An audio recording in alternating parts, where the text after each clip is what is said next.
السلام علیکم ورحمۃ اللہ وبرکاتہ۔ آج ہم بات کریں گے ایک ایسے موضوع پر جس کے بارے میں عوام الناس میں تو غلط فہمی پائی جاتی ہی ہے، حالانکہ بڑے بڑے علماء اور یہاں تک کہ اصحاب بھی اس معاملے میں غلطی کر دیا کرتے تھے۔ جب ان لوگوں کو یہ بات پتہ چلی کہ معاملہ اس طریقے سے ہے تو پھر اصحاب کی ایک کوالٹی ہوتی تھی کہ وہ اس بات کو ویسے ہی مان لیا کرتے تھے من نوم۔ مگر بعد کے لوگوں میں ایک عیب پیدا ہو گیا کہ ان کے پاس اگر صحیح سند کے ساتھ دلیل بھی آ جائے تو پھر بھی اس کا وہ انکار کرنے لگے۔ تو لہٰذا ہمیں اگر کوئی چیز صحیح سند کے ساتھ ہمارے سامنے آ جائے تو ہمیں اسے قبول کر لینا چاہیے اور اپنی ضد کو چھوڑ دینا چاہیے۔ تو اس پر میں سب سے پہلے جو پوائنٹ اٹھاؤں گا وہ ہے کہ فجر کی فرض نماز اور عصر کی فرض نماز کے بعد نماز پڑھنے کا جواز۔ اکثر لوگوں سے آپ نے یہ سنا ہوگا کہ ان دونوں نمازوں کے بعد نماز نہیں پڑھی جا سکتی، کوئی اور نماز نہیں ہوگی، سجدہ نہیں کیا جائے گا، اور مختلف الفاظوں کے ساتھ وہ عوام الناس کو روک رہے ہوتے ہیں، اور عوام ایک دوسرے سے آگے بات بتا رہی ہوتی ہے۔ چونکہ ہمارے اندر جو کمی ہے وہ یہ ہے کہ ہم دین کو پڑھ کر نہیں سیکھتے، دین کو سن کر سیکھتے ہیں۔ یعنی کہ اگر کسی نے ہمیں کچھ بتا دیا تو اسی بات کو ہم آگے بڑھا دیتے ہیں۔ کسی شخص کے جھوٹا ہونے کے لیے یہی کافی ہے کہ وہ سنی سنائی بات کو آگے بڑھا دے، جب تک وہ اس کی تحقیق نہ کر لے۔ یعنی کہ مجھے کوئی کہتا ہے کہ فجر کی نماز کے بعد نماز نہیں پڑھی جا سکتی، تو مجھے تحقیق کرنی چاہیے کہ ایسا ہے بھی یا نہیں، یا عصر کی نماز کے بعد کوئی نماز نہیں پڑھی جا سکتی، تو مجھے اس بات کی تحقیق کرنی چاہیے کہ ایسا ہے بھی یا نہیں، پھر اس بات کو آگے بڑھانا چاہیے۔ بغیر تحقیق کے کوئی بات ہمیں آگے نہیں بڑھانی چاہیے۔ تو یہاں پر سب سے پہلے میں کیس اٹھاؤں گا فجر کی نماز کا، کہ اللہ کے رسول صلی اللہ علیہ وسلم فجر کی نماز پڑھ کر بیٹھے ہوئے تھے، ایک شخص آیا اور اس نے 2 رکعت نماز پڑھی، تو اللہ کے رسول صلی اللہ علیہ وسلم نے اسے یہ کرتے ہوئے دیکھا اور اس سے پوچھا کہ یہ وہ 2 رکعتیں ہیں جو تمہاری نماز سے پہلے کی چھوٹ گئی تھی؟ تو اس آدمی نے کہا کہ ہاں، میں نے اس سے پہلے کی 2 رکعتیں نہیں پڑھی تھیں، وہ میں نے اب پڑھی ہیں۔ یعنی کہ فجر کے بعد اس شخص نے اللہ کی رسول صلی اللہ علیہ وسلم کے سامنے فجر کی 2 سنتیں فرض نماز کے بعد پڑھی، ٹھیک ہے، اور اللہ کے رسول صلی اللہ علیہ وسلم نے اس سے پوچھا اور اس نے جواب دیا، تو پھر اللہ کے رسول صلی اللہ علیہ وسلم خاموش رہے۔ یعنی کہ فجر کی فرض نماز کے بعد آپ نماز پڑھ سکتے ہیں، وہ 2 رکعتیں جو فرض نماز سے پہلے پڑھی جاتی ہیں، کسی وجہ سے اگر کسی شخص کی رہ جاتی ہیں تو وہ بعد میں پڑھ لے۔ مگر اکثر آپ نے کیا دیکھا ہوگا کہ امام نماز پڑھا رہا ہے اور لوگ اپنی سنتیں پڑھ رہے ہیں، یہ خلاف شرع ہے۔ جب فرض نماز کی اقامت ہو جائے تو پھر کوئی اور نماز نہیں ہے۔ آپ ہر مسجد میں اس چیز کو پائیں گے کہ ہر مسجد میں مقتدی پڑھ رہے ہوں گے۔ بڑے بڑے علماء کو دیکھا ہوگا آپ نے کہ امام ایک طرف قرات کرا رہا ہے، قرآن پڑھ رہا ہے فرض نماز کی، اور مقتدی سنتیں پڑھے چلے جا رہے ہیں ساری۔ امیڈیٹلی اس نماز کو ختم کر دی جب اقامت ہو گئی فرض نماز کے لیے، یعنی کہ اللہ تعالیٰ نے کال کر لیا فرض نماز کے لیے، تو اب کوئی نفلی نماز یا کوئی سنتیں، کوئی وتر، کوئی چیز نہیں رہے گی، سب ختم۔ اب ہمیں فرض نماز میں داخل ہونا ہے۔ یہ ہوئی فجر کے حوالے سے بات۔ اب اس کے آگے ہم چلتے ہیں کہ حضرت عبداللہ ابن عباس، جن کے بارے میں کہا گیا کہ اللہ کے رسول صلی اللہ علیہ وسلم نے ان کے لیے دعا کی تھی کہ اس کو اللہ تعالیٰ قرآن کا علم عطا کر، یہ اور دیگر 2 اصحاب کے ساتھ انہوں نے ایک شخص کو روانہ کیا اماں عائشہ کے پاس کہ نبی کریم صلی اللہ علیہ وسلم عصر کی فرض نمازوں کے بعد 2 رکعت نماز پڑھتے تھے، اور ہم نے یہ سنا ہے کہ آپ بھی وہ پڑھتی ہیں۔ تو انہوں نے یہ تمام بات سننے کے بعد کہا اس شخص سے کہ تم جو ہے حضرت ام سلمہ، یعنی کہ اللہ کے رسول صلی اللہ علیہ وسلم کی ایک دوسری بیوی کے پاس چلے جاؤ۔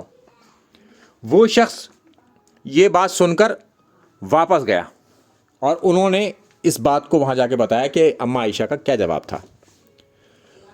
تو ان لوگوں نے کہا کہ ٹھیک ہے، حضرت ام سلمہ کے پاس جاؤ۔ تو اس نے یہی بات جا کر وہاں پر بیان کی حضرت ام سلمہ کے پاس. تو انہوں نے کہا کہ، اور اماں عائشہ کے بارے میں بھی بتایا وہ ساری بات کہ وہ 2 رکعت نماز پڑھتی ہیں، اور اللہ کے رسول صلی اللہ علیہ وسلم کے بارے میں پوچھا کہ کیا وہ پڑھتے تھے نہیں پڑھتے تھے. تو پھر انہوں نے یہ بات فرمایا کہ پہلے تو، یعنی کہ یہ پہلے کی بات ہے، پہلے تو نبی کریم صلی اللہ علیہ وسلم 2 رکعت نماز عصر کی نماز کے بعد پڑھنے کو منع کیا کرتے تھے. پھر ایک معاملہ کیا ہوا، پھر انہوں نے آگے سے اس معاملے کے بارے میں بتایا کہ ایک دن انہوں نے دیکھا انہیں نماز پڑھتے ہوئے کہ وہ عصر کی فرض نماز کے بعد 2 رکعت نماز پڑھ رہے ہیں. انہوں نے اپنی باندی کو بھیجا یہی بات کہلانے کی کہ حضور پہلے تو آپ منع کرتے تھے، بعد میں آپ یہ آج آپ نے نماز پڑھی ہے. اس سے پہلے کا ایک بیک گراؤنڈ اور بتا دوں، اسی حدیث میں موجود ہے وہ جو آپ کے ڈسپلے کے اندر ہے، کہ حضرت عمر تو ان لوگوں کو مارا بھی کرتے تھے جو 2 رکعت نماز پڑھتے تھے عصر کے بعد. ٹھیک ہے، حضرت عمر کو بھی یہ بات پتہ نہیں تھی. تو جب اللہ کے رسول صلی اللہ علیہ وسلم تک وہ بات پہنچی تو انہوں نے ایک انڈیکیشن کر دیا تھا کہ اگر تم سائڈ سے جا کے پوچھنا، اگر وہ ہاتھ کا اشارہ کر دے تو تم پیچھے لوٹ جانا، یعنی کہ رک جانا. پھر اللہ کے رسول صلی اللہ علیہ وسلم نے انہیں ہاتھ کا اشارہ کر دیا ان کی باندی کو، وہ رک گئیں. اور اماں ام سلمہ اس لیے نہیں پہنچی تھی وہاں پر کیونکہ ان کے پاس کچھ خواتین آ کے بیٹھی ہوئی تھیں اور بات کر رہی تھیں. لہٰذا اللہ کے رسول صلی اللہ علیہ وسلم جب فارغ ہوئے تو انہوں نے حضرت ام سلمہ سے پوچھا، تو انہوں نے انہیں بتایا کہ پہلے تو آپ منع کرتے تھے اسے پڑھنے کو، اور آج آپ عصر کے بعد 2 رکعت نماز پڑھ رہے ہیں. تو انہوں نے کہا کہ میں ظہر کی 2 رکعتیں جو فجر کے فرض کے بعد پڑھتے ہیں وہ پڑھ رہا تھا، کیونکہ کچھ لوگ ایک قبیلے کے آ گئے تھے تو ان کے ساتھ میں مصروف ہو گیا، تو لہٰذا اب میں نے وہ 2 رکعت نماز پڑھی. یعنی کہ آپ کو یہ پتہ چل گیا کہ عصر کے بعد بھی نماز پڑھی جا سکتی ہے اگر آپ کوئی نماز پڑھنا چاہیں تو، جو آپ کی یعنی کہ فجر کی 2 سنتیں چھوٹ گئیں یا ظہر کی عصر کی، تو آپ پڑھنا چاہیں، اگر یہ کوئی فرض نہیں ہے مگر پڑھنا چاہیں تو آپ اس کو پڑھ سکتے ہیں. یہاں سے ہمیں جواز مل جاتا ہے. لہٰذا جب ہمارے سامنے کوئی صحیح دلیل آ جائے تو پھر ہمیں اس دلیل کو ماننا ہے اور پورے پس منظر کے ساتھ ماننا ہے کہ پہلے منع تھا. حضرت عمر جیسے صحابی کو بھی نہیں پتہ تھا اور وہ تو مارا بھی کرتے تھے لوگوں کو اس حوالے سے، مگر اللہ کے رسول صلی اللہ علیہ وسلم نے خود اس پر عمل کر کر پچھلی بات کو منسوخ کر دیا. لہٰذا اب جو ناسخ ہے یعنی کہ امپلیمنٹڈ سنت ہے وہ یہ ہے کہ عصر کے بعد نماز پڑھی جا سکتی ہے، اور فجر کا میں اس سے پہلے کیس بتا چکا ہوں. تو انشاءاللہ اب جو لوگ اس بات کو سنیں گے وہ اس دلیل کو دیکھیں. تمام دلیلیں ڈسکرپشن باکس کے اندر بھی ملیں گی، یہ ساری وہاں سے بھی آپ اسکرین شاٹ لے سکتے ہیں، اس اسکرین سے بھی اسکرین شاٹ لے سکتے ہیں، اور آگے تحقیق کری ہوئی بات کو ہی بتائیں اور سند کے ساتھ بتائیں. دلیل اس میں لگی ہوئی ہے. اور کوئی ڈائریکٹ بھی ویڈیو آپ کسی کے ساتھ شیئر کرنا چاہیں تو وہ کر سکتے ہیں، کیونکہ اس میں ڈسپلے پر وہ دلیل آ رہی ہے انٹرنیشنل نمبرنگ کے ساتھ. تو میں یہ سمجھتا ہوں کہ یہ مسئلہ اب حل ہو گیا کہ فجر کے بعد بھی نماز پڑھی جا سکتی ہے، فرض نمازوں کے بعد، اور عصر کی فرض نمازوں کے بعد بھی.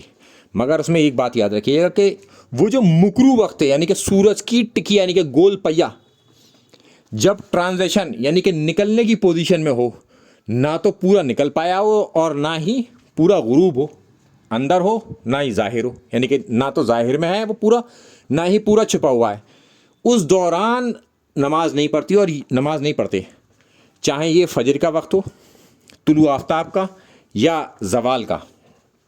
تو ان دونوں وقت میں آپ عصر کے بعد یا فجر کے بعد نماز نہیں پڑھیں گے. یہ 8 سے 10 منٹ کا وقفہ ہوتا ہے، اس دوران کو چھوڑ کر آپ نماز پڑھ سکتے ہیں.